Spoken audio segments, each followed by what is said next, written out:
knjige o kopu gospoda Janeza Janše, ki ga še enkrat lepo pozdravljam v naši sredi, vi pa ste ga tako že pozdravili. Zdaj,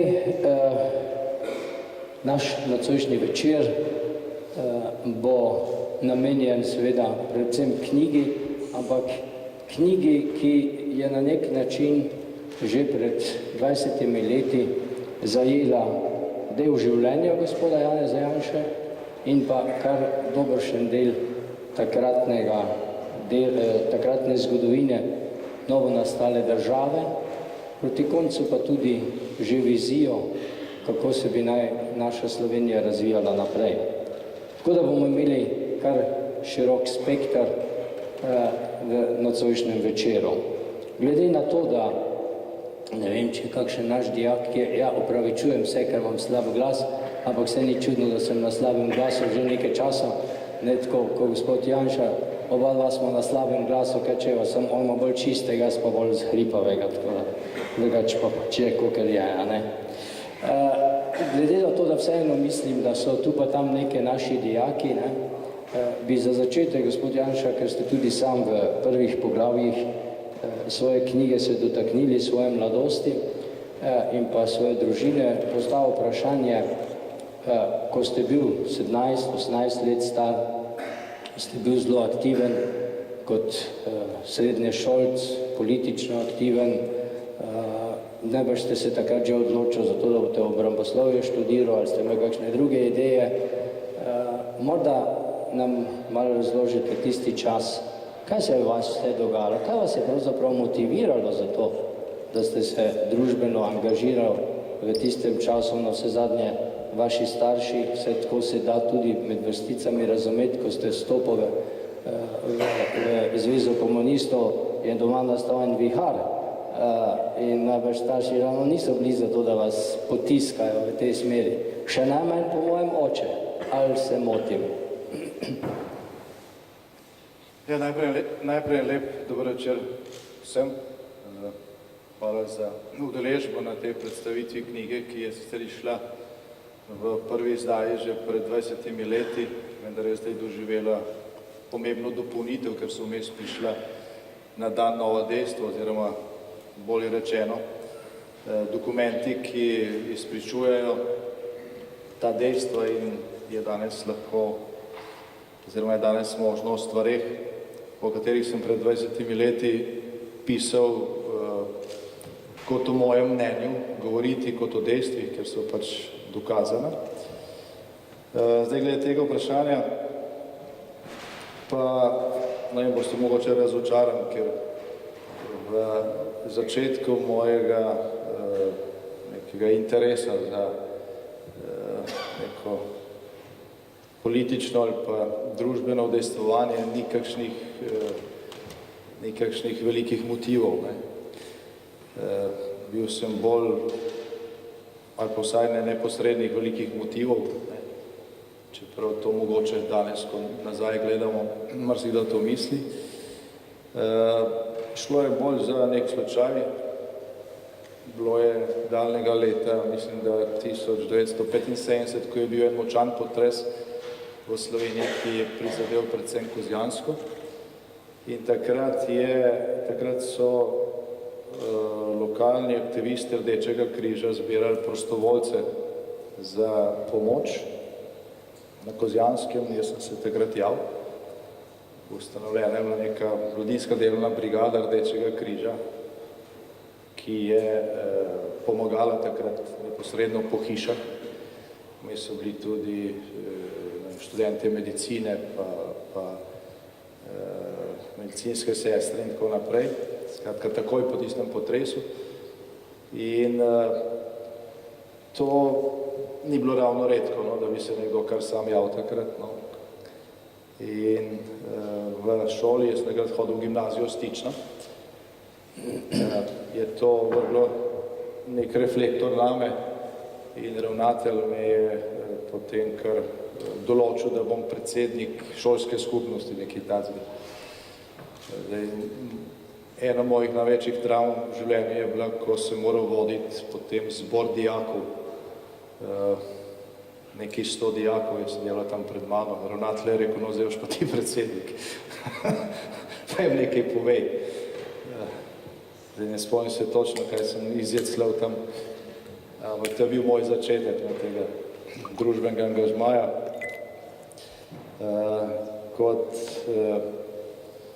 je rekel že Ivan, ne, moji starši niso ravno gledali zelo veselo na te zadeve. Ne. Mama je rekla že prav, da greš pomagati na Kozjansko, ampak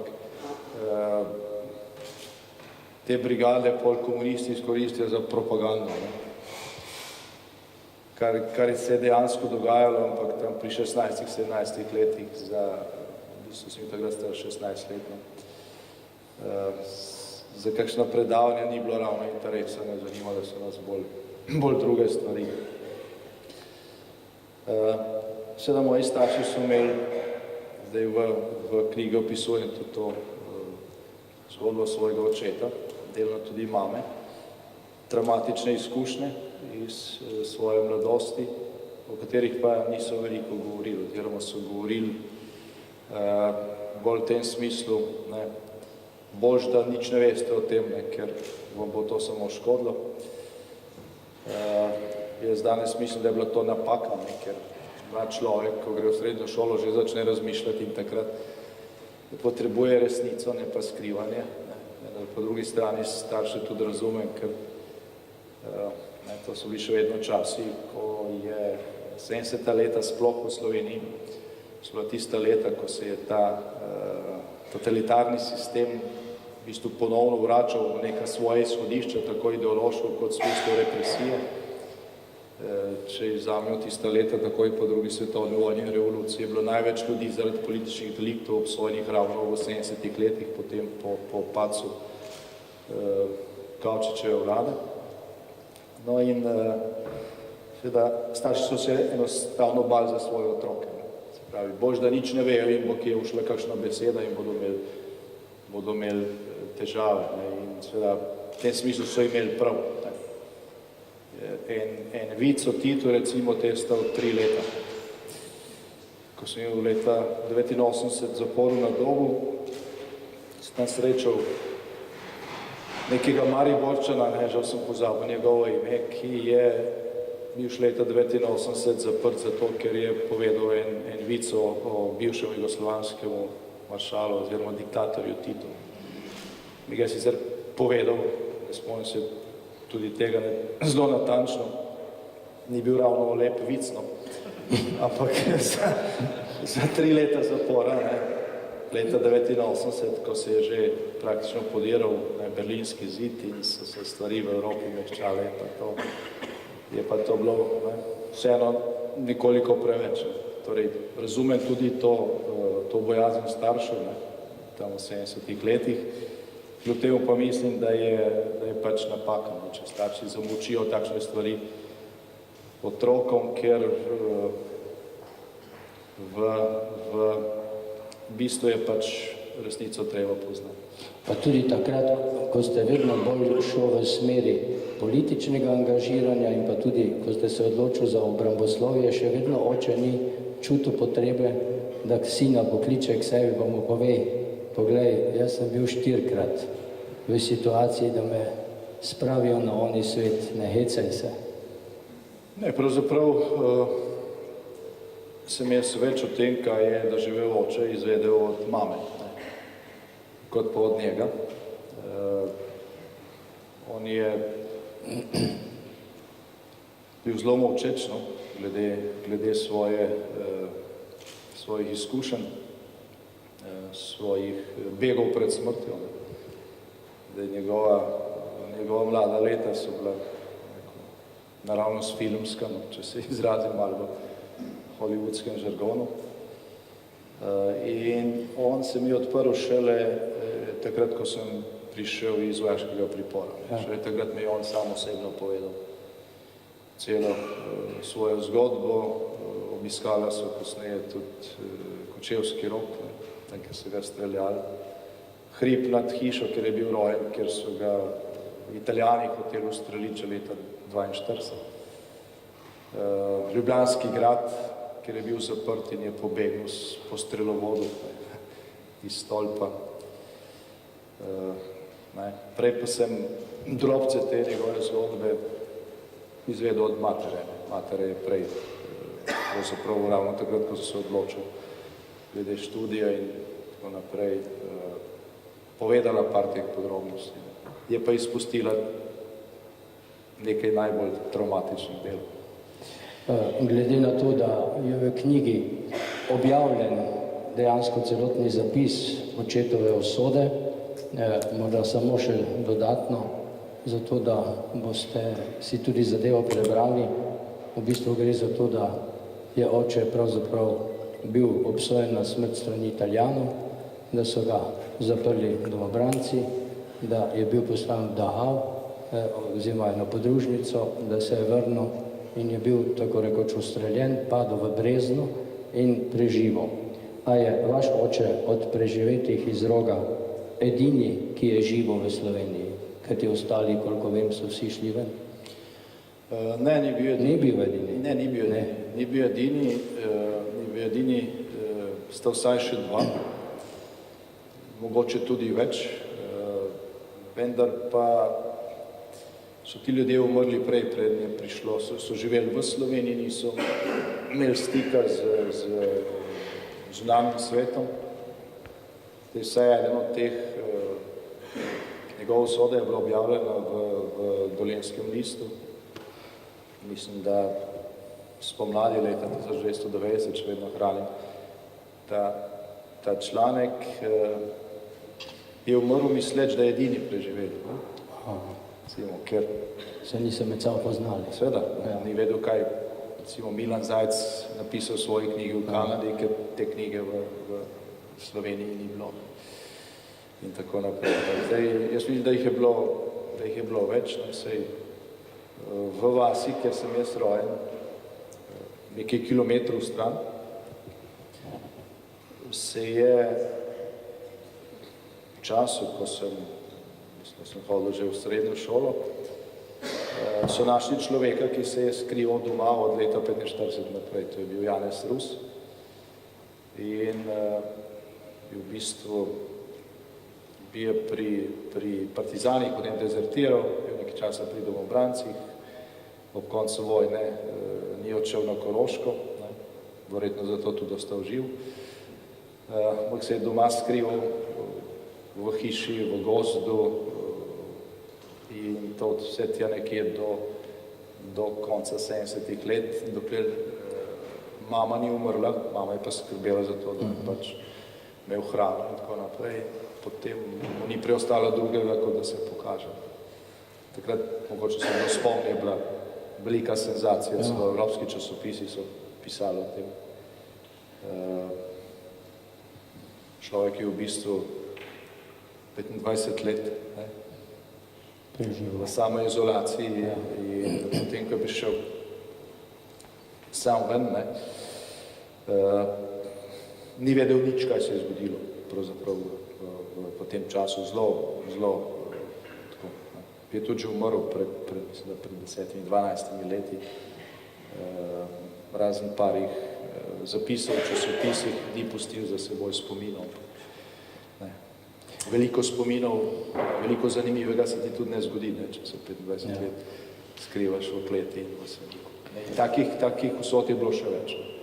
Še več, skoraj vsaka pokrajina v Sloveniji ima takšne usode, za katere se ne ve.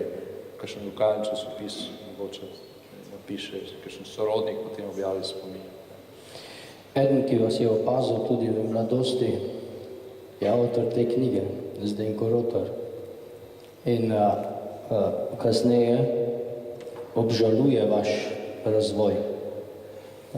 Zato, ker je očitno bil eden izmed tistih, ki je vrgel oko na politično talentirane mladeniče in je najprej mislil, verjetno, da bo nekako njegov študent na FDV-ju tudi razumel njegovo politično smer, pol ste ga pa razočarali. Kdaj sta se prvič srečala? Enkrat sta pa imela vmes en telefonski pogovor, je bil pa, mislim, povezan z Depalo vasjo. Iz te knjige sicer nisem bral, ne. Nekaj odlomkov sem videl na spletu o tem, ampak Zdene Roter je bil moj profesor na fakulteti, ne. On je profesor sociologije religije. To je bil nek predmet, ki je bil bolj nadaljevanje tega, kar je on počel v času, ko je bil v Udbi zadolžen za cerkev, oziroma za RKC, ne, kot on vedno rekel, rimokatoliško cerkev. Je pa imel tudi on težave z oblastjo, mislim, da je bilo nekje v drugem letniku študija, ko je Tonči Kuzmanič, ki je danes predsednik Mirovnega inštituta, nekaj takšnega, takrat pa je bil študent in sekretar partije na fakulteti, v fakultetnem glasilu objavil nek oster napad na Roterja, češ da je na nekem predavanju izrekel nek sumljiv stavek v smislu dvoma v zmago socializma kot svetovnega procesa. Kasneje Roter je trdil, da ga itak narobe zastopil. Ne vem, zakaj je pravzaprav šlo, ampak za tisti čas je bila to nek velik vihar kozarcev vode. In potem smo morali celo leto poslušati na predavanjih Roterjev zagovor, češ kako se ga obtožuje njega partizana, nekoga, ki je delal za sistem in režim in tako naprej. Mislim, da je bila to neka partijska preiskava, ki ga je pol opravila. Zdaj naslednjič, mislim, da sva se srečala na nekem predavanju v okviru takratne ZSMS, oziroma mladinske organizacije. Zdaj, kaj posebnega se jaz z tega srečanja ne spomnim. Naslednji trg, oziroma naslednje srečanje, ki je pa bilo bolj trg, pa je vezano na čas že po osamosvojitvi, ko sem jaz obrambni minister in ko sta dva dogodka slučajno sovpadla. Na nekem družinskem srečanju sem jaz srečal osebo, gospo po imenu Jožica Titan Zbačnik, ki je tam v družbi razlagala, kako jo je Zdene Roter po vojni aretiral in jo držal zaprto v kleti neke hiše v Ljubljani, kjer je pač Udba imela takrat alozna svoje zapore. In to samo zato, ker je bila pred vojno dekle Dušana Lajovica. Pa še sosedje so meni, da bili. Zdene Roter je rekel temu dekletu, da bo toliko časa zaprta, dokler ne podpiše izjave, da se javno odpove svojemu fantu. Tega ne piše v svojih obrazih. Verjetno ne piše, je pa gospa Jožica Titan Zbačnik to zapisala. V svoje spomine, zdaj del tega zapisu je objavil, mislim, tudi sam Dušan Lajovec v svoji knjigi. Roter je takrat grozil z neko tožbo, ampak mislim, da tožbe nikoli ni bilo. Ampak isti dan ali pa isti teden, ko sem izvedel za to zgodbo, je Roter, jaz takrat to nisem vedel, ampak takrat se je izkazalo, kot svetovalec takratnega predsednika Milana Kučana obiskal vojašnico na Trdinovem vrhu. Zdaj, da ste razumeli, o čem govorimo. Zdaj, vojašnica na Trdinovem vrhu je v bistvu nek objekt, kjer je še danes posadka Slovenske vojske na meje ali pa blizu meje. Hrvaška trdi, da je to njihovo, Slovenija trdi, da je to naše. V zadnjem času se tem ne govori veliko, ampak v leta 92 oziroma 93, ko je prišlo do tega obiska, pa je bila to vroča točka. In zdaj obisk tam nevojaškim osebam je bil seveda strogo prepovedan. Kučan je bil sicer vrhovni poveljnik, ne, in je jasno lahko prišel kamorkoli v objekte teritorialne obrambe, kot se takrat še imenovala Slovenska vojska. Roter pa seveda ne. Ampak Roter je mirno šel v ta objekt proti predpisom, brez dovoljenja. Poveljnik straže, ki je hotel pač to preprečiti, je bil grobo zavrnjen. No, jaz sem takrat potem napisal en protest vrhovnemu poveljniku v zvezi s tem, da pač predpisi veljajo za vse enako in da še posebej se ne spodobi, da nekdanji udbaši hodijo po takšnih objektih. To je bilo seveda kaplja čez rob. Od takrat naprej je, zdaj ne vem, koliko piše Roter o tem v svoji knjigi, ampak To piše, ja. od takrat naprej je on vodil veliko teh aktivnosti za medijsko diskreditacijo mene osebno, stranke in tako naprej. Skratka, bil je en od organizatorjev raznih afer, ki so se kasneje dogajale, tudi ob Depali vasi, o kateri v glavnem govori o Kopi, je bil on eden glavnih organizatorjev medijske kampanje takrat pred mojo zamenjavo. Zdaj, ljudje, ki so takrat delali na Mladini, so povedali, da je on osebno ustavil tiskanje Mladine, zato da so dali noter še aretacijo Smolnikarja in to prikazali kot malo da ne. To celo pove, da Mladina je to že drugi dan objavila. S tem se pohvali. Objavlja že prvi dan. Običajno Mladina Mladina je takrat redno izhajala, o ponedeljkih je bila pač v trafikah, na Čopovi v Ljubljani so jo pa prodajali že ob 8 zvečer. Takoj, ko je prišla iz tiskarne. Zdaj, Depala vas je zgodila malo čez 8 uro v nedeljo. No in Mladina, ki je išla naslednji dan, je že imela to zgodbo objavljeno. Čeprav bi jo v bistvu morali takrat, ko se je zadeva zgodila, že prodajati. Tako da je nekdo vedel, da se bo nekaj zgodilo, ostal tisk in potem zgodbo vključil v samo izdajo revije. No, zdaj smo dejansko že prišla do Depale vasi, ampak pred Depalo vasjo je še bila zgodba z orožjem v Mariboru. Maribor je na nek način tukaj usoden za vas. Prvi pogromi čez obrambnega ministra imajo svoje korenine na mariborskem letališču. Drži? No, ne gre za prve pogrome. Ampak malo večji je, recimo. Je pa odkritje tega ilegalnega orožja na mariborskem letališču neposredno sprožilo akcijo Depala vas oziroma akcijo Ščuka, kot se je oni uradno imenovali. Cilj pa je bil odstranitev obrambnega ministra, to se mi takrat jasno.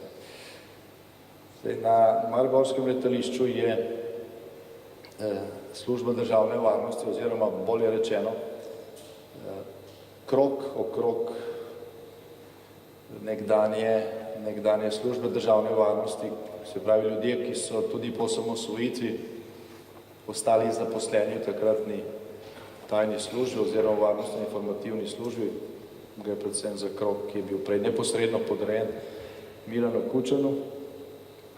Mimo vseh formalnih poti, mimo predpisov, mimo zakona, uvažal in prodajal orožje. V času, ko je v Bosni divjala vojna in ko je Slovenija tudi sicer na podlagi sklepa najvišjih državnih organov, predsedstva republike in vlade, Bosni pomagala. Se pravi, ni bilo nobene potrebe, da bi to nekdo delal, če je imel dobre namene, mimo uradnih poti, ampak seveda Udba je to počela mimo uradnih poti. Zaradi tega informacij, da je v režiji Silva Komarja na mariborskem letališču 10-12 kontejnerjev orožja, minometov, granat, 10 000 avtomatskih puš in tako naprej, pravzaprav ni nihče verjel. Potem pa se ta informacija pojavila, zdaj v knjigi zelo konkretno pišem, kako in kaj, rekel, iz verodostojnega vira, opravljena je bila preiskava in to orožje je bilo res odkrito. Odkriti so bili tudi vsi dokazi, kdo stoji za tem. Prišlo je takrat tudi do aretacije teh ljudi. Ampak potem, ko se je videlo, dokam seže zadeva, so bili vsi izpuščeni, sodstvo je najprej malo založilo zadeve, potem pa je vse oprostilo, na zatožni klopi sem se pa nenadoma znašel jaz.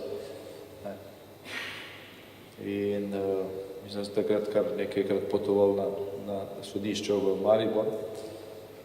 Razne stvari so sprožali. Zadnji sodni postopek v zvezi s tem se je končal nekrat potem po 7-8 letih z tem, da so bile seveda vse te obtožbe zavržene, ampak namesto da bi se sodilo tistim, ki so ilegalno trgovali z orožjem, ki se jih je našlo z rokami v žepu, z vsemi dokazi, dokumenti, celo videokaseta je bila posneta, na kateri se je videlo, kdo je zraven, ko se je to orožje pretovarjalo iz ruskega transportnega aviona. Ta videokaseta je potem čudežno zginila iz sodnih spisov, ko je bil v preiskavi je bila, videlo se je tam, da je gor Hmelak, Komar in ostali. Ko se je potem v postopku želeli uporabiti, je pa namesto kasete tega prelaganja orožja bila kaseta s posnetki Lepe Brene v zavitku. In so rekli, dokaza ni, noben ni vedel, kam je šel. Skratka, vse to se je dogajalo v prostorih in režiji častitljivega mariborskega sodišča oziroma sodstva in tožilstva. No in potem nadaljevanka, iz zgodbe o orožju pride do Depale vasi. Zdaj, če mi dovolite, bi vam spet malo iz Rotarja prebral nekaj. To zgodbo o domnevnem načrtovanem državnem udaru je Janša tudi pozneje vztrajno zanikal. Popolnoma raziskana pa ni bila nikoli. Saj tudi takratni minister za notranje zadeve Bizjak do zdaj ni javno spregovoril o tem, kakšne protiukrepe zoper morebitno nasilje Morisovcev so načrtovali in tako naprej. Skratka, najprej je bila zgodba, da ste dobil orožje, potem naslednja zgodba, da pripravljate državni udar. In potem smo nekako v jedro Depale vasi, v jedro priloge nove knjige Okopi, 9.a poglavje, v katerem ste objavili zdaj nekaj dokumentov, s katerimi pravzaprav odgovarjate na to vprašanje, kdo in kaj je načrtoval državni udar, oziroma v novi izdaji knjige ste celo posvetil eno celo stran nekakšni analizi oziroma pravzaprav temu,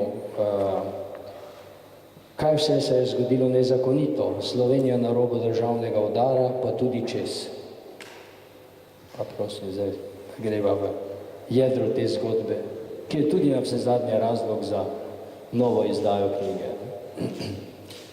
No, drži, zdaj je ena od značilnosti tega tranzicijskega časa v Sloveniji oziroma tega časa neuspele tranzicije je ta, da je ta čas zaznamovalo veliko število dogajanj, ki smo v Slovenci potem rekli afere. Zdaj, značilno za te afere pa je bilo doslej, da je potem, ko je stvar potihnila, da je vedno ostal nek dvom, različne interpretacije, različno prepričanje, kaj se je dejansko zgodilo. Tisti, ki smo zdaj je bolj poznali, smo govorili o zadnjih, smo bili obtoženi, da smo zagovorniki teorije zarote, češ povsod vidite Kučana, povsod vidite Udbo, povsod vidite komunizem, stvari se dogajajo pač slučajno, tako pač je, tukaj ni nobenih ozadij in dejansko pri večini teh tako imenovanih afer nekih ozadij neposredno 100% ni bilo možno nikoli dokazati, ker pač te strukture delujejo na ta način, da ne puščajo sledov, ali da sledove uničijo, ali z nekimi velikimi poki, kot se je to dogajalo s kurjenjem arhivov leta 1990 pred prvimi svobodnimi volitvami, ali pa z delovanjem na način, ki so ga tudi prej prakticirali 50 let in so seveda mojstri v tem. Tako da afera Depala vas, če tudi jaz uporabim to besedo afera, je neka specifika, je nekaj posebnega zaradi tega, ker se je po 20 letih, deloma tudi že prej, odkrilo dokumente, ki pojasnjujejo ozadje celotnih dogajanj. Zaradi tega je pač to 9.a poglavje v knjigi Ukopi nekaj posebnega. Objavljeni so namreč dokumenti iz zakulisja te akcije Ščuka, akcije za odstranitev takratnega obrambnega ministra, vključno z dokazi, ki govorijo neposredno, 100% dokazuje kršitev ustave in številnih zakonov v takrat veljavnih zakonov v Sloveniji. Zdaj, najbolj šokantno branje iz tega 9.a poglavja ali pa iz vrsti dokumentov iz tega ozadja je pričanje nekega človeka, ime boste verjetno prvič slišali, tudi jaz sem prvič slišal letos oziroma lani, ko sem prišel do tega dokumenta. Gre za nekdanjega agenta protiobveščevalne službe Jugoslovanske armade. Zdaj mogoče bomo sliko videli. Verjetno vam slika nič ne pove, Tudi ime in priimek Radenko Radojčič vam verjetno ne pove veliko. Zdaj običajno takšni najbolj specialni agenti tudi niso najbolj znani.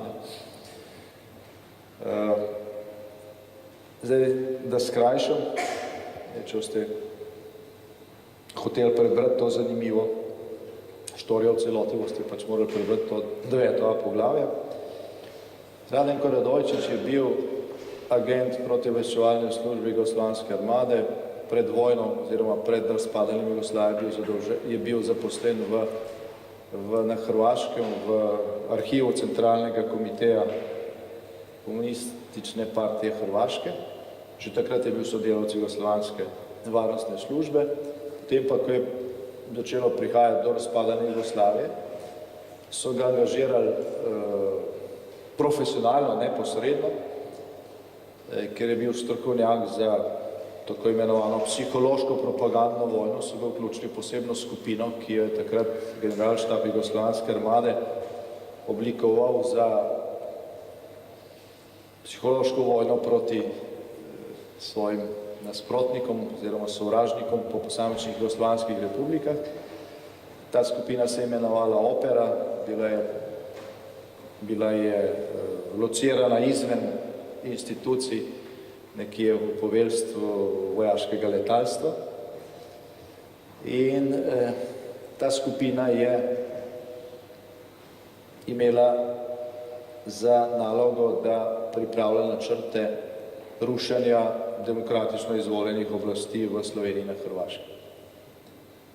Radojčič kot agent KOS-a z Hrvaške, kot poznavalec hrvaške politike in tako naprej, bil zadolžen za Hrvaško in on je izdelal skupaj še z nekaterimi sodelavci tudi načrt, ki se je imenoval Labrador, načrt za rušenje Tudžmanove vlade na Hrvaškem. In del tega načrta je bil tisti znani film, tisti, ki ste starejši, se ga morda spomnite, ki ga je Beograjska televizija pokazala tam nekje marca leta 1991, o tem, kako Hrvaška tihotapi orožje.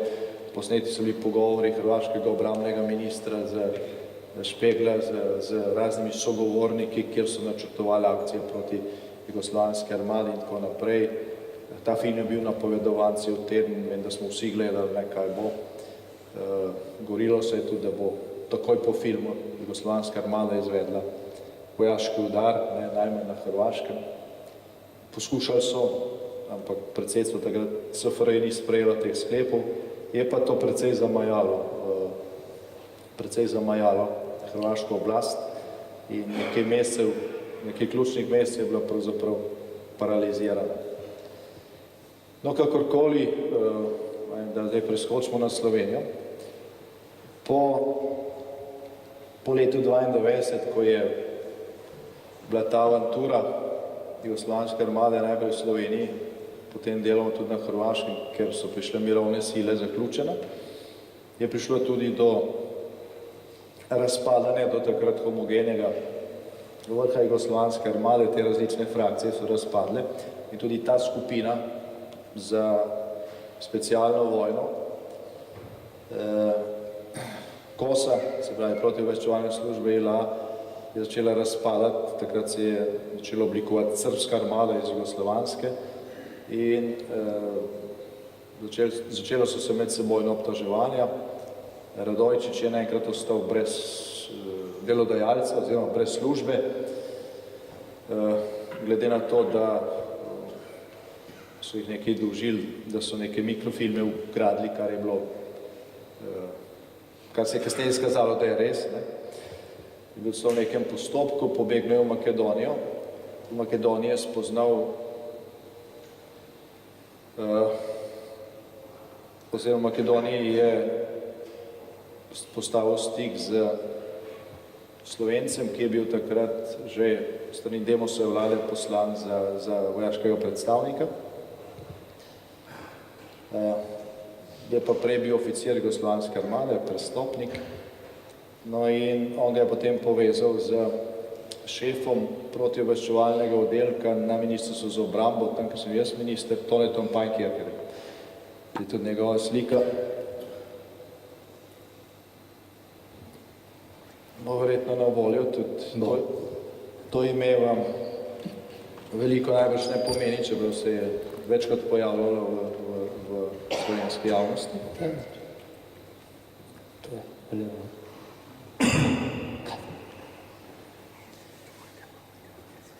Skratka, Tone Pajnkircher, ki je bil v bistvu funkcionar v ministrstvu, ki sem ga jaz vodil, se pravi meni podrejen, je potem organiziral prihod Radojčiča v Slovenijo, vendar brez vednosti Ministrstva za obrambo. Na svojo roko, oziroma, kot se je kasneje sam pohvalil Radojčiču, po navodilih Milana Kučana. Pajnkircher je še z nekaterimi sodelavci Radojčiča namestil v nekem tajnem stanovanju v Ljubljani, mu razložil, kakšna je situacija v Sloveniji, mu obljubil državljanstvo, status, takšne in drugačne ugodnosti pod pogojem, če izdela načrt psihološko-propagandne akcije za odstranitev ministra za obrambo, se pravi mene. In Radojčič je potem seveda ta načrt naredil in dogodki, ki so se odvijali kasneje in so dobili ime Depala vas, v kriminalističnih aktih pa je ime akcija Ščuka. Ti dogodki so se v glavnem odvijali po načrtu, kot ga je napisal Radojčič. Zdaj, odkje to vemo? To vemo iz sodnega pričanja Radojčiča, kajti Radojčiču v nasprotju z obljubami niso zrihtali državljanstva, ampak so mu zgolj dali nek status begunca. Tudi denar, ki ga je zahteval, denarja, ki ga je zahteval, menda ni dobil, vse ko sem pravi, ampak je dobil le manjše vsote. In on se je potem nekje marca, še pred Depalo vasjo, še pred temi zaključnimi dogodki, odločil, da se bo prodal hrvaškim oblastem. Odšel je na Hrvaško, seveda tam so ga aretirali, oziroma se je sam predal, so mu tudi sodili, bil obsojen. In v tem zaslišanju je on potem izpovedal svojo zgodbo. Ta njegova zgodba je pomembna predvsem za Hrvaško, ker on je v tistem svojem pričanju v bistvu izdal celotno agenturno mrežo jugoslovanske armade na Hrvaškem. Na podlagi tega pričanja je bilo na stotine teh agentov ujetih, oziroma jih je Hrvaška odstranila iz svojih institucij, ker pa so mu naročili, da po dnevih opiše svoje podsodelavca, je seveda govoril tudi o teh dneh in mesecih, ki jih je prebil v Sloveniji. In znotraj tega pričanja, uradnega dokumenta, je tudi natančen opis od dneva, ko je pristal na brniškem letališču, pa do dneva, ko je odšel, stiki z Pankircherjem, vse, kaj mu je Pankircher povedal in tako naprej. To je celo dosegljivo na spletni strani, ne? Zdaj v knjigi je objavljen ta del njegovega pričanja, ki se nanaša na Slovenijo, na spletni strani. Meni to ne funkcionira, voditi tu. Še najbolj, da. Ja. Na tej spletni strani, če koga zanima celotno pričanje, ker se res bere kot pripoved o ozadju mnogih dogodkov ob razpadanju bivše Jugoslavije, z imeni priimki, tudi z imeni in priimki ljudi iz Slovenije, ki so delali za jugoslovansko kontraobveščevalno službo oziroma KOS, z imeni novinarjev iz Slovenije, ki so sodelovali za jugoslovansko obveščevalno oziroma varnostno službo in tako naprej. Skratka, zanimivo branje za vse, ki jih zanima ta del zgodovine, ker pa je dolgo, mislim, da preko 240 strani drobnega tiska, sem dal v knjigo samo ta del, bistven del, ki se nanaša na Slovenijo. Torej, po odkritju orožja na mariborskem letališču je pač ta tajna oblast, takrat smo ji rekli udbo mafija, ali pa kontinuiteta, danes se temu reče strici iz ozadja, karkoli, ne gre za iste strukture, angažirala celo pripadnika, sovražne obveščevalne službe za to, da izdela načrt za odstranitev ministra lastne vlade. Seveda bo kdo rekel, ne moramo verjeti nekemu agentu KOS-a, zdaj nekaj takšnih odzivov je tudi bilo. Zdaj, po izidu te knjige so bili taki odzivi že? Ja, nekaj je bilo, ampak ne prav konkretno. Glejte, Radojčič, ko je bil sojen na Hrvaškem, ni imel nobenega motiva, da bi lagal o tem, kaj se je dogajalo v Sloveniji. Ker to ni v ničemer ne tako, ne drugače vplivalo na zadeve v zvezi z njegovo obsodbo. Je se dobil milejšo kazen, zaradi tega, ker je, kot že rečeno, hrvaškim oblastem pomagal, da so se znebili celotne kosovske mreže v svojih vrstah. Ampak tudi to ne bilo dovolj za popolno vero v njegovo pričanje. Tisto, kar daje popolno vero v njegovo pričanje, je to, da so se dogodki dejansko tako zgodili, kot jih je on napisal. Dogodki so potrdili njegovo izpoved, poleg tega so pa tudi dokumenti, ki so tudi objavljeni, vrsta dokumentov, ki je objavljenih v 9.a poglavju. Nekateri so bili že prej objavljeni na spletnih straneh, pa jih ni noben opazil. Tudi to pričanje Radojčiča je bilo nekaj let na spletu, pa slovenski novinarji, ki so včasih zelo natančni, na rekovajih, tega niso opazili, spet na rekovajih. No, skratka, dokumenti, ki so danes na voljo, 100% potrjujejo njegovo pričanje. En od ključnih dokumentov, ki potrjuje njegovo pričanje, je načrt za vzpostavitev izrednih razmer v Sloveniji.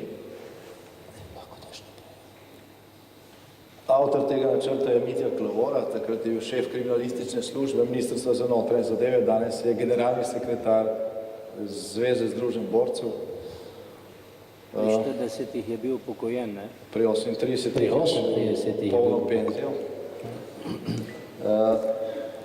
No, skratka, on je naredil osnutek načrta, dokument, mislim, da vsaj prvo stran bomo videli tudi na zaslonu. To je njegov rokopis, ja. No, to je njegov rokopis, ki je pripet na sam dokument, tako da avtorstvo on seveda ne more zanikati. Ne. Celoten načrt je objavljen v 9. poglavju. Tukaj enostavno Klavora v dopisu takratnemu ministru za notranje zadeve Ivanu Bizjaku pravi, tukaj je načrt za situacijo, ki jo načrtujemo, oziroma za našo reakcijo na situacijo, ki se pripravlja. V tem načrtu se predvideva, da se zaprejo državne meje, da posebne enote policije zasedejo televizijo in še nekatere druge državne pa paradržavne institucije, napadejo Ministrstvo za obrambo, aktivirajo se potem osnutku načrta razni ukrepi, ki so sicer pripravljeni, ki jih ima država za primer napada od zunaj in tako naprej. Tisto, kar je pa najbolj zanimivo v tem dokumentu oziroma spremljajočem dokumentu, pa je to, da je Klavora sam napisal, da ukrepi, ki se predvidevajo, seveda niso ustavni, ne? Ampak so kljub temu izvedljivi, če jih podpreta predsednik republike in predsednik vlade. Skratka, ko so to načrtovali, so se zavedali, da delajo nekaj nezakonitega, neustavnega, ampak ne. Če je politično pokritje, kot je bilo to v bivšem sistemu, ne, to so ljudje iz bivšega režima, potem je to možno. In veliko teh ukrepov so potem tudi dejansko izvedli. Od tega, da so brez sodnih odločb prisluškovali Ministrstvu za obrambo, vojašnicam, do tega, da je bila izvedena mobilizacija nekaterih enot policije, do tega, da so takrat, ko je bilo glasovanje v skupščini, ne, pravzaprav večino državnih institucij dejansko posedli z policijo, ne, pa do tega, da v tistih najbolj kritičnih trenutkih nekaterih ljudi, recimo Milana Kučana, ni bilo v Sloveniji, ne, ampak je bil na obisku v Ameriki. Tudi to je bilo predvideno, ne, za vsak slučaj. Zdaj, ne vem, mislim, da na slajdu nimamo, do tega pridemo še kasneje. Zanimivo je tudi navodilo, ki ga je takrat dal državni sekretar na Ministrstvu za notranje zadeve, ne obveščevalni službi, ampak komandirjem policijskih postaj, to pa je, da poslušajo, kaj se ljudje pogovarjajo, ne, zbirajo obvestilo o tem in poročajo. Skratka, celotno policijo so takrat postavili v funkcijo politične policije, kot se je to dogajalo do leta 90. In mislim, da je objavljeno tudi nekaj primerkov, izdanih je bilo še mnogo več, ko so ti policijski komandirji pa šefi uprav za notranje zadeve dejansko pošiljali poročila, ne, v tem smislu. Ne.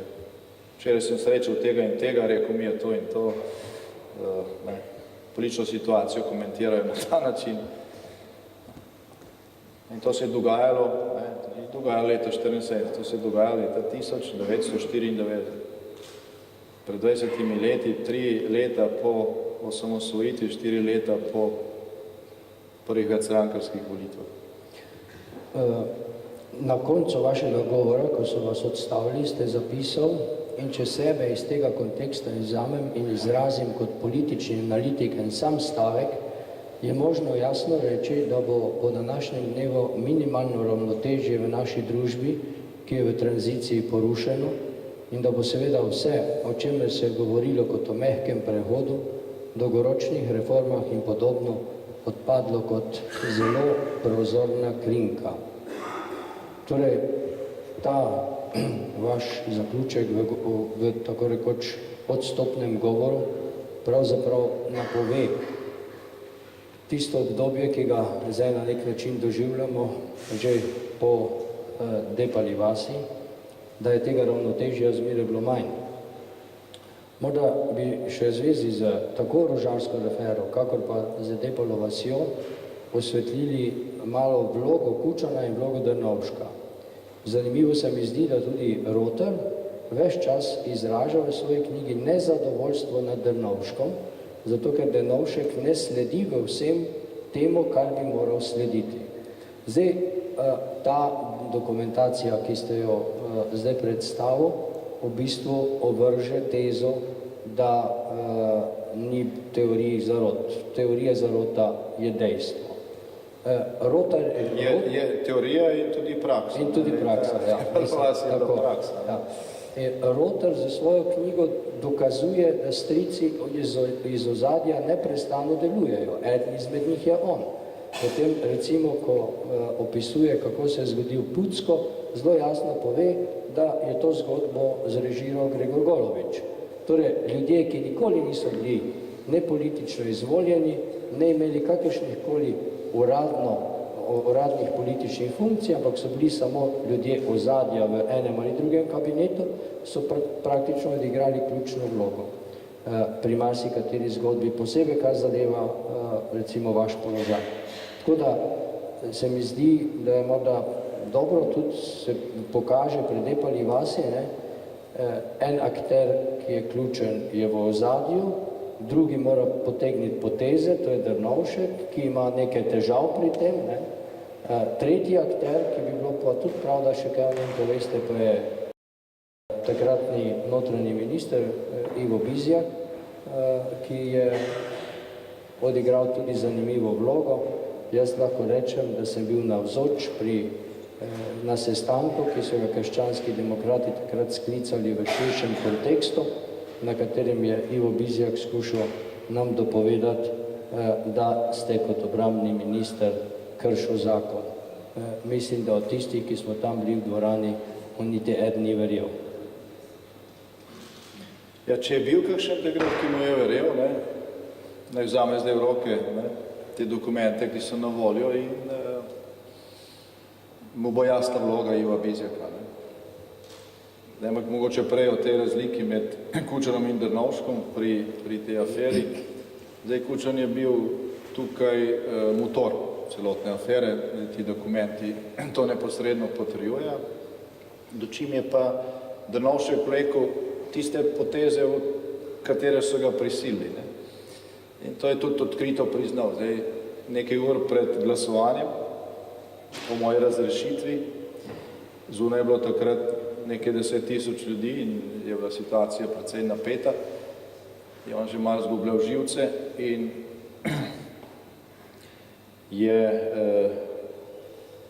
me je poklical tisti dan verjetno že desetič na pogovor, češ da če bi jaz vendarle kar sam odstopil, da bi se vse skupaj skrajšalo in tako naprej, in da moram razumeti, da je on predlagal moje zamenjavo zato, ker drugače bi njega zamenjali. No, sem rekel, hvala za iskrenost, ampak to bo nič spremenilo. Zadeve stare treba razčistiti. Je rekel, ja, sej, če ti odstopiš, bomo ustanovili še eno komisijo, ki bo to razčistila. Jaz nisem odstopil, ampak je pa Drnovšek dejansko potem po moji zamenjavi zahteval, da se v notranjem ministrstvu izvede notranji nadzor nad temi dogajanji, češ da so tudi njemu lagali, da je Smolnikar civilist. Ker me se je izkazalo, da je Smolnikar registriran sodelavec kriminalistične policije in da vojska ni aretirala civilista, ampak Špicla, ki je kradel vojaške dokumente. No in v knjigi imate zdaj 2 dokumenta o tej interni preiskavi.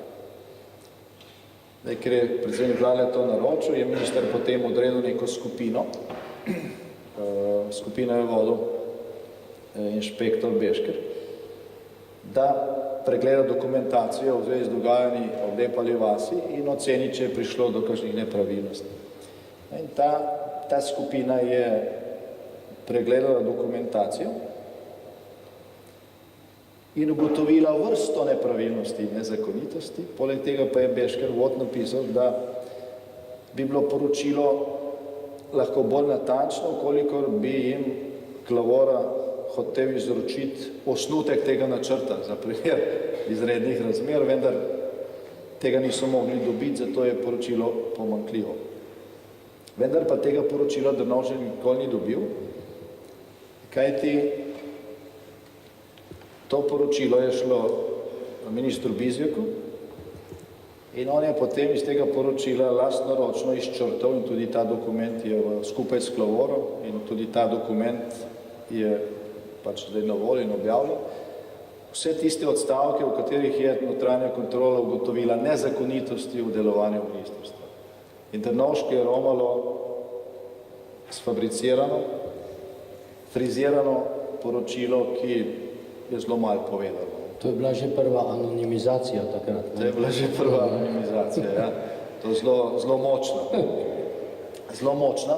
Zdaj, Drnovšek je verjetno imel tudi kakšne svoje vere, oziroma zahteval poročilo tudi od Sove, tam je imel Ferša, ki je malo delal za enega, malo za drugega, verjetno, glede na dva vogala v vladni stavbi.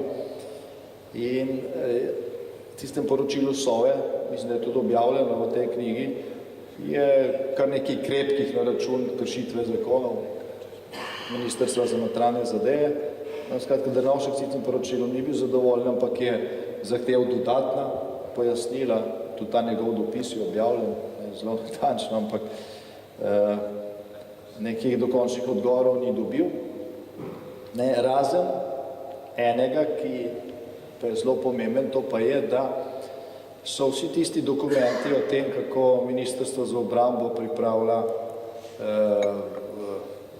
malo da ne vojaški udar, to, ki je Mladina prej objavljala 2 meseca, kako pripadniki Morisa zasledujejo Janeza Kocijančiča, pa novinarja Mladine in tako naprej. Skratka, potem, ko je Drnovšek zahteval ta poročila in ko je bila šele po moji zamenjavi narejena tudi grafološka ekspertiza teh papirjev, ki so bili že na prvi pogled, če je kdo takrat slučajno sledil Mladini, videti kot ponaredek. Ampak nekje 14. aprila, 2 tedna po moji zamenjavi, je kriminalistični laboratorij tudi uradno ugotovil, da gre za ponaredke. Niso pa te ekspertize naročili prej, ampak je vse temeljilo na teh ponaredkih. In zelo zanimiv je dokument, ki ga je naredila kriminalistična služba in ki je tudi objavljen v celoti v tej knjigi. Gre pa za pregled dogajanj. In iz tega pregleda dogajanj je zelo natančno razvidno, kako so akcije Ščuka oziroma o Depali vasi Klavora, Bizjak in pač vrh Ministrstva za notranje zadeve obveščali pisno predsednika državnega zbora, predsednika vlade, ne pa tudi predsednika Republike Kučana, kajti z njim so se sestajali. Z njim so se osebno sestajali, načrtovali naslednje korake in v tem pregledu so datumi teh sestankov, vsebina, opombe, nekje piše Kučan že 3. interveniral za krizni sestanek in tako naprej, potem naslednjič piše Kučan potrdil verodostojnost teh dokumentov iz dosjeja 13, se pravi to, kar se je čez 2 tedna pol izkazalo, da gre za ponaredke in tako dalje. Skratka, to, da je bil Milan Kučan tukaj na vrhu celotne zadeve in Zdenko Roter, pač njegov medijski pribočnik za diskreditacijo, to ni neko moje sklepanje ali pa ugibanje, kot bi lahko kdo rekel pred 20 leti. Tukaj zdaj cel korpus dokumentov, ki so jih oni sami napisali in govorijo o tem. So dokumenti, ki so jih oni sami napisali. Zdaj, če še povežemo morda Depalo vas z bolj aktualno zgodbo, to je z Patrijo, če vi sami potegnete metode, ki so prepoznavne in se dajo videti v obeh zadevah, osebe, ki so prepoznavne in se dajo videti v obeh zadevah. Potem recimo še paralela, orožarska afera se na sodišču ne konča vam v škodo, torej je bilo treba začeti razmišljati o novi. Patria se v bistvu tudi ne more končati vam v škodo, zato je že pripravljena bila nova oziroma so aktivirali KPK. Skratka, metodologija delovanja in akterji so bolj ali manj vseh 20 let iste. Je tako?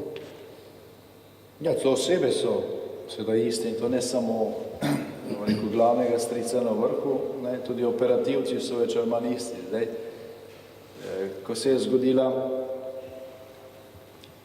zgodila aretacija Smolnikarja, je na kraj dogodka prišla dežurna državna tožilka. Kaj mislite, kako se je pisala? Branka Zobec Hrastar. Znano ime. Prišla je preiskovalna sodnica. Marjutka Paškolin. To sta dve imeni, ki se pojavljata v vseh podobnih zadevah. Zdaj, človek, ki se je sicer izdajal, da je agent Sove in je novačil sodelavce v vojaških enotah in jih nagovarjal, kako naj svoje kolege navedejo na to, da bodo kaj grdega rekli o Kučanu ali pa o novinarjih, naj to posname, je bil Drago Kos. V času afere Depalo vas, v knjigi imate stenogram teh njegovih novačenj. Bil je tudi posnetek, se je bil na nacionalni televiziji takrat zavrten in tako naprej, vendar je seveda ovadba proti njemu, ki je bila takrat dana, bila zavržena. Ampak zdaj, če govorimo o istih imenih v zadevi Patrija, zdaj afera Patrija se je pa zgodila z obiskom Draga Kosa, ki je bil tokrat že predsednik protikorupcijske komisije na Finskem, ker je obiskal finski preiskovalni kriminalistični urad in tam natrosil zgodbo o tem, kako je v primeru nakup 8 kolesnikov v Sloveniji Patrija podkupila predsednika vlade, malo da ne celo vlado, in kako je zaradi tega prišla do posla. Kot dokument je pa priložil pritožbo, ki jo je Sistemska tehnika, se bila drugo podjetje, ki ni bilo izbrano, vložilo na slovenske organe. Zdaj, to pritožbo je pa napisal odvetnik Sistemske tehnike, ki se piše Miran Kos, njegov lastni brat. S tem, da seveda tega on Fincem ni povedal. Se je pa kasneje to izkazalo in v veliki meri je padec obsodbe na Finskem povezan ravno z temi luknjami, ki so v celem postopku nastale zaradi zavajanja finske preiskave strani izvoznikov afere iz Slovenije. Zdaj, obtožnico v zadevi Patrije vložila Branka Zobec Hrastar, seveda.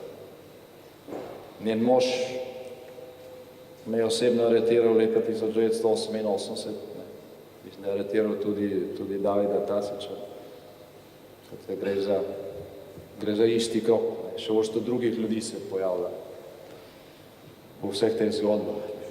Tako da tisti, ki danes trdi, da tukaj ni nobene zarote,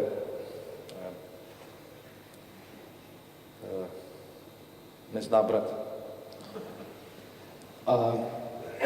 Če malo greva v prihodnost, pričakujete, da boste še enkrat v zaporu? To je še najmanjši problem oziroma dilema.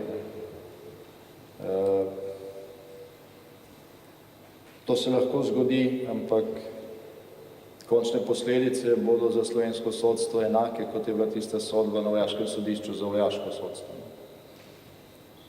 Ker neka taka očitna, krivična sodna zadeva ne more zdržati.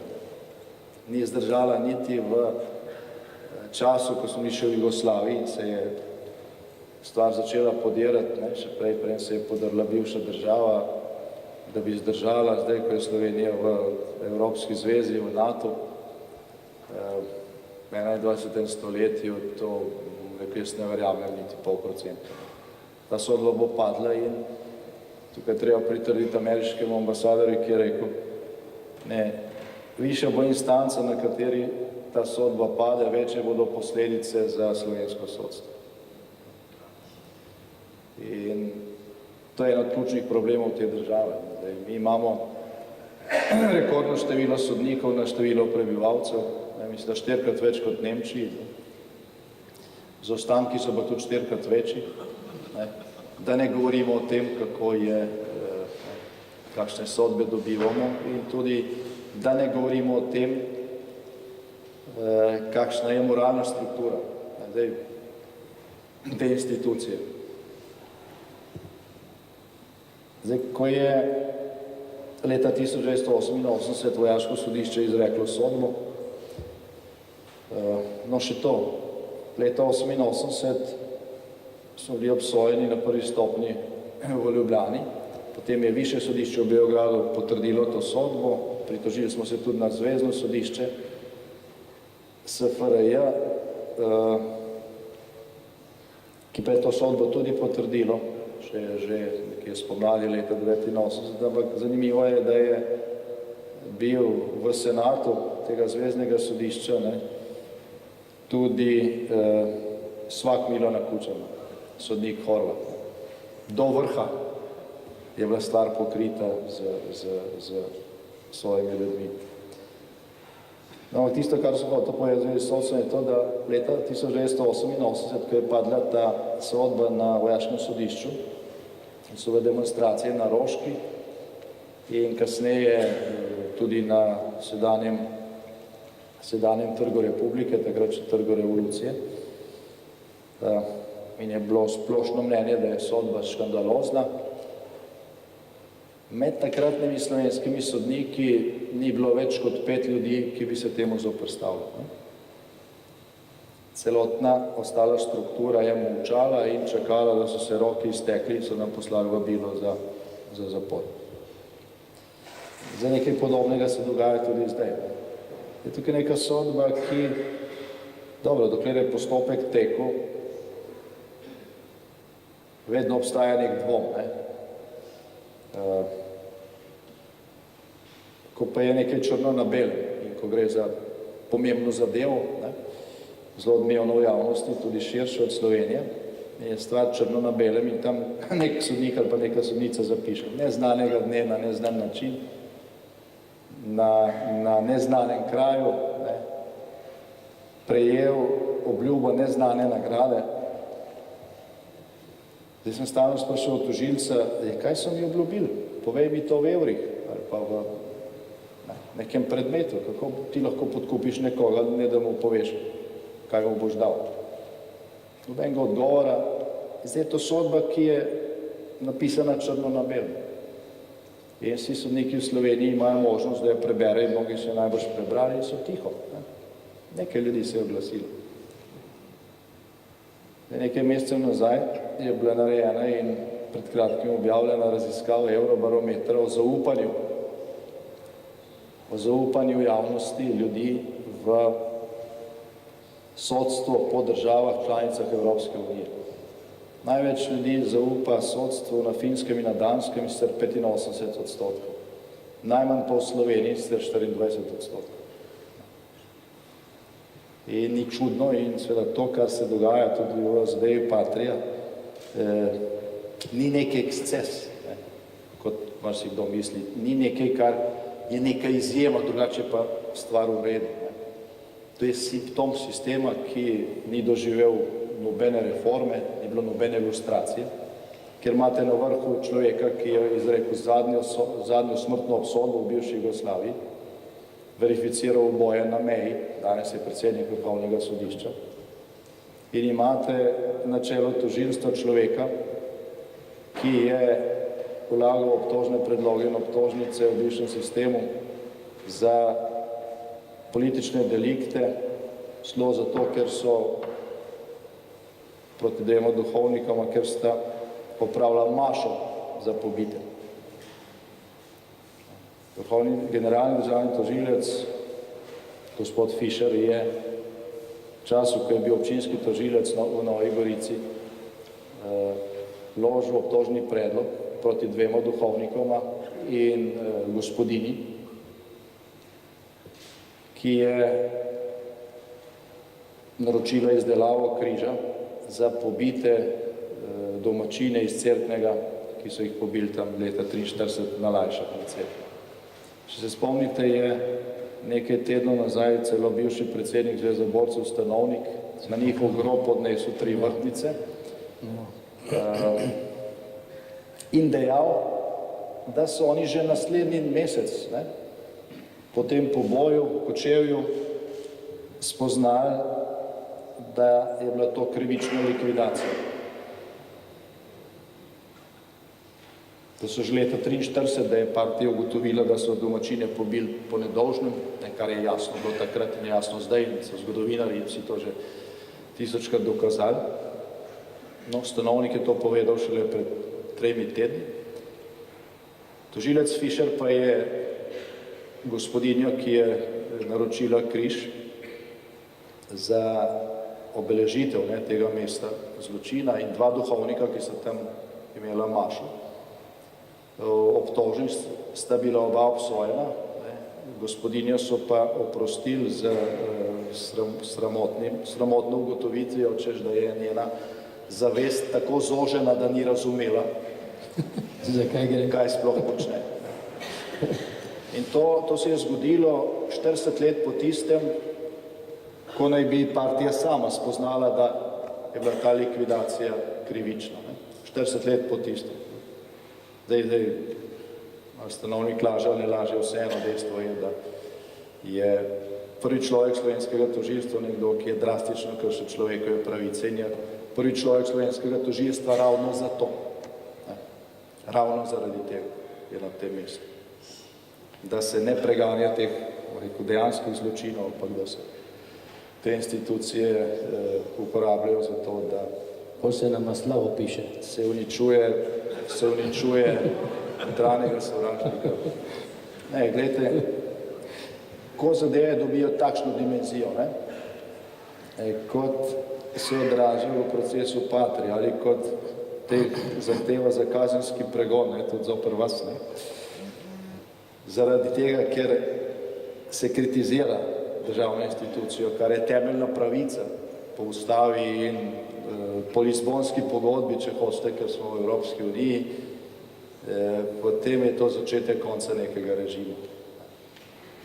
Te stvari oznanjajo začetek konca takšnega sodstva pri nas, kolikor ne bo prišlo do reforme, bo pač prišlo do zrušenja in do vzpostavitve novih institucij. Takšna očitna krivičnost ne more obstajati dolgo časa v družbi. Celo tam, kjer je celotna represija odkrito postavljena na stran takšne krivice, to ne traja več. Če pa tega ni, če je država vendarle vpeta v neke druge demokratične kontekste, kar Slovenija je, pa se to še hitreje zruši in to se bo pač zrušilo. No, zdaj ste mi dal lepo istočnico nekako za konec mojih vprašanj, počasi bi zaključila in mi dovolite, da preberem odlomek iz vaše prve izdaje Okopov, ki je vzet iz zadnjega poglavja. Zadnje poglavje okopov, tisti, ki ste brali prvo izdajo, ste najbrž lahko presenečeni, če po 20 letih vzamete zadevo v roke, ker je marsikaj politično preroškega tu, ampak tale odlomek. Prek nas so šli burje in viharji in nobenega zagotovila nimamo, da ne bo spet tako. Nič ne pomaga, če tega nočemo videti. Ali še slabše, če pred tem nenehno trepetamo. Tudi preprečiti največkrat ne moremo. Vse le malo silnic, ki uravnavajo dogajanja okoli nas pod našim vplivom. Vse, kar lahko storimo, je, da se tega zavedamo in da smo na to pripravljeni. Za samostojnost se je treba boriti vsak dan. Ne smemo obupati ob naporu ali nasprotovanjih. Za vsakim porazom treba doseči 2 zmagi. Gospod Janša, odkot jemljete ta optimizem? 4-krat veliki procesi proti vam, kot proti očetu, kam imate to vi v genih? No, včasih si res rečem, če je moj oče vse to zdržal, potem... A vas motivira to? Vas motivira to? Ja, zagotovo, ker človek čas misli, da je njemu najhuje, zdaj, če pogleda svet okrog sebe, pač vidi še hujše stvari. Ne bom rekel, da je iz tega treba imati motivacijo, ampak njegov koraž zagotovo. Zdaj, zadeve, ki se skušajo, če se skušajo stvari uravnavati na krivičen način, to slejko prej pride tukaj do zastoja. Zdaj, ko sem spisal to zadnje poglavje okopov leta 1994, je bilo to slabega pol leta, po moji zamenjavi, po odstranitvi. Bil sem nekaj dni, celo dlje časa, tudi med našimi rojaki v Furlaniji, Julijski krajini, oziroma v Trstu. Jaz sem nekrat tudi predavanje na teh študijskih dnevih Draga na podobno temo. No in moram reči, da sem srečal med našimi rojaki tam zelo veliko optimizma. V tem smislu, češ, kaj smo že mi prestali, ampak gremo naprej, še vedno smo tukaj, krepimo slovensko identiteto, Evropa je priložnost za nas. Moram reči, da je kar nekaj odstavkov tega zaključka bolj optimističnih zaradi tega optimizma, ki sem ga srečal tam. V Sloveniji takrat ni bilo ravno optimistično vzdušje, ker se je čutilo, da se je to ravnovesje, krhko ravnovesje, ki je bilo vzpostavljeno ob osamosvojitvi in demokratizaciji, porušilo. Tam sem slišal še en stavek, ki sem ga tudi napisal potem v to zadnje poglavje, ki pravi približno takole, preden na polje poseješ novo seme, moraš to polje zorati, očistiti plevela, pripraviti zemljo za novo rast. To je tudi stavek, ki simbolizira to, kar bi bilo treba narediti v času tranzicije. Nemogoče je iz plevela pridelati pšenico. To še nikomu ni uspelo. In zdaj, če malo preskočim in skrajšam odgovor, danes svet spremlja neko novo ali pa nekaj tednov nazaj smo se enostavno zbudili v neki strateško novi situaciji v svetu. Nekdanji poljski disident, danes je lastnik in urednik gazete Vyboroščeno Poljskem, Adam Mihnik, je prejšnji teden napisal en esej, kratek esej, ki ima naslov To je konec zgodovine. To je konec samo tem, da bomo živeli v svetu, kjer se stvari uravnavajo na demokratičen način, misli pa seveda na to spremembo, ki je drastično nastopila po ruski okupaciji Krima. In danes se ne samo mi v Sloveniji, ampak cel zahodni svet sprašuje, kje se je ravnalo narobe, kje smo zgrešili, kje smo zatavali, da smo ponovno soočeni z grožnjami, ki so bile značilne za hladno vojno. Več kot 20 let smo živeli v upanju, da je treba se malo počakati, pa se malo truditi, pa nekaj sporazumov skleniti in bo cel evropski kontinent združen, povezan, povsod bodo demokracije, spoštovanje človekovih pravic, ti standardi Sveta Evrope in nenazadnje Evropske unije bodo veljali povsod. Ne. Potem pa nekdo v Moskvi v 2 tednih strateško spremeni celotno situacijo, ne samo v Evropi, ampak v svetu. In imamo danes krizna zasedanja parlamentov baltskih držav, Poljske, Češke in tako naprej, kjer čez noč povišujejo obrambne proračune. V času, ko še nismo išli iz gospodarske krize, ker se prešteva tanke, letala in tako dalje. In ob tem se seveda tudi razni inštituti, ki jih je na tisoče po Evropi, pa so v glavnem spregledali vzroke za to stanje, tako kot so spregledali ekonomski inštituti, znake ekonomske krize, ki nas je udarila pred 5 leti. Ampak zdaj še da to spoznanje prihaja.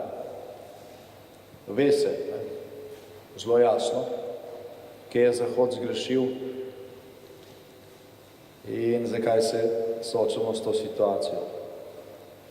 V Rusiji spremljali smo neko dinamiko odnosov po razpadu Sovjetske zveze v najmočnejši državi tega bivšega rdečega imperija, ki so sicer imeli volitve in imajo parlament, predsednika voljo in tako naprej. Čeprav formalno naj bi to bila neka demokracija. Ampak državo totalno obvladujejo bivši agenti KGB-ja. Od predsednika do zadnjega guvernerja regije ni nikogar, ki ne bi bil iz tega omrežja tako ali drugače.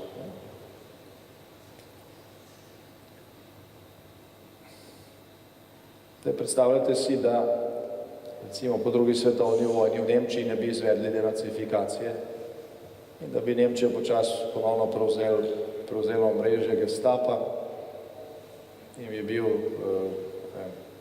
že leta 1975 za nemškega kanclerja izvoljen bivši šef podružnice Gestapa. Vprašanje je, koliko let bi minilo takrat pa do tega, da se ponovno obudijo duhovi, ki jih je Evropa srečala in so znani pod imenom nacionalsocializem. Ampak Nemčija je izvedla, oziroma zahodni zavezniki so v Nemčiji izvedli denacifikacijo in po združitvi obeh Nemčij je zahodna Nemčija izvedla v vzhodnem delu lustracijo. Ministri bivše vzhodno-nemške vlade so postali pismonoše. Agenti bivše vzhodno-nemške obveščevalne službe do smrti niso mogli dobiti službe v državnih institucijah. Ti niso bili pismonoše, ne? Niti to ne, Niti to ne. Torej, imamo na eni strani primer pravilnega ravnanja, na drugi strani imamo primer napačnega ravnanja. Zdaj, stvar pa je drastična zaradi tega, ker seveda Rusija ima atomsko orožje, atomsko orožje in situacija drsi nazaj v čas hladne vojne. Zanimivo je, da še kakšne pol leta nazaj je bilo prebrati polno člankov pri nas, kako je Slovenija naredila napako, ker je pred 10 leti vstopila v zvezo NATO. Zdaj nenadoma teh člankov skoraj ni več, sem še ne par. Imamo veliko sreče. Sem bil čez vikend v Ukrajini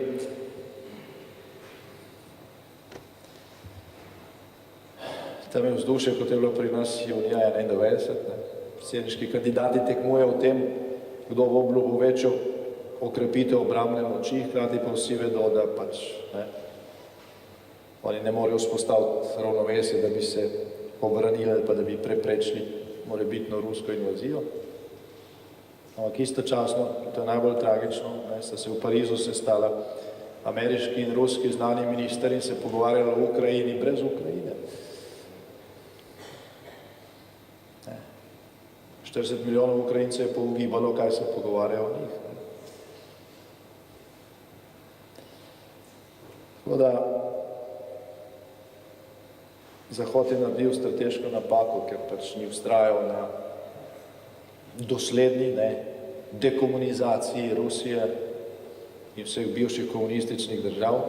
Prednje smo te države ali pa so te države sprejeli v Svet Evrope in številne druge demokratične mednarodne institucije, ker je potrebno soglasje ali pa vsaj podpora. Bi pač morali počakati to časa, dokler se stvari ne demokratizirajo, tako se je pa to spregledalo, se je krepilo nekaj, kar je zdaj zraslo čez glavo in imamo problem, okrog katerega še vedno ni soglasja na Zahodu, kako ravnati. In situacija v nekaterih elementih zelo spominja na dogajanja v 30 letih prejšnjega stoletja in fiasko takratne organizacije Društva narodov, predhodnice OZN, ko so praktično razpadli v zvezi z neenotnostjo, kako reagirati ob Hitlerjevih korakih. Ko je rekel, zdaj Sudeti so itak naši, nič, to je moja zadnja zahteva. Potem so priključili Avstrijo, pa Češko, pa vse je bilo zadnje za 2 tedna. Tako da Slovenija sicer nima atomske bombe, in zaradi tega se z našo tranzicijo noben ne ukvarja tako resno, kot se bo zdaj zahodni svet začel ukvarjati s tranzicijo v Rusiji, ampak zelo pozno, upajmo, da ne prepozno. Ima pa navznoter to dejstvo, da v Sloveniji tranzicija ni uspela enake negativne posledice kot v katerikoli drugi državi. In jo pač treba narediti. Zdaj, nekajkrat se začitno baterija zmanjkala. To pomeni, da je treba počasi končati. A res je, baterija zmanjkala, Je bilo tempirano na uro pa pol,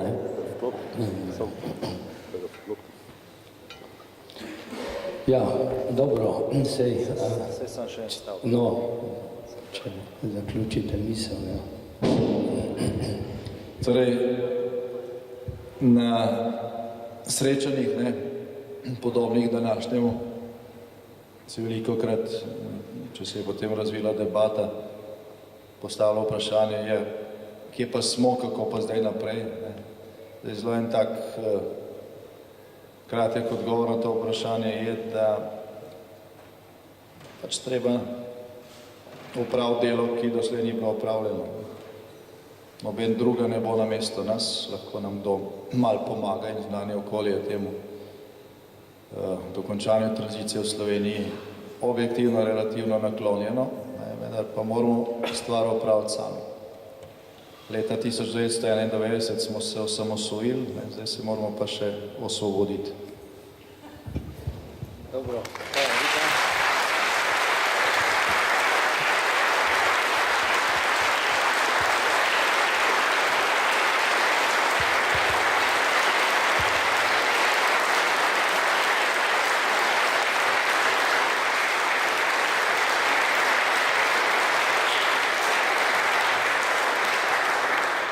Hvala lepa, gospod Janša, za vaše odgovore in za uvide v knjigo, ki je pa na razpolago. Nekateri mislim, da ste jo že kupili, drugi lahko tudi ali Okope ali katero od drugih knjig.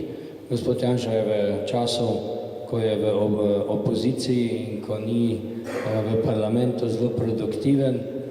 Danes je rekel za intervju v Demokraciji, da je raje še 100 let v opoziciji, kakor pa da bi bil v koaliciji s takimi, ki ne držijo besede. Zdaj, če boste še 100 let v opoziciji, koliko knjig bo išlo, glede na to, da so v letošnjem letu išle 4-3, nekatere dopolnjene, nekatere nove. Na razpolago je gotovo tudi za to, da se vam podpiše. Hvala lepa za vašo udeležbo.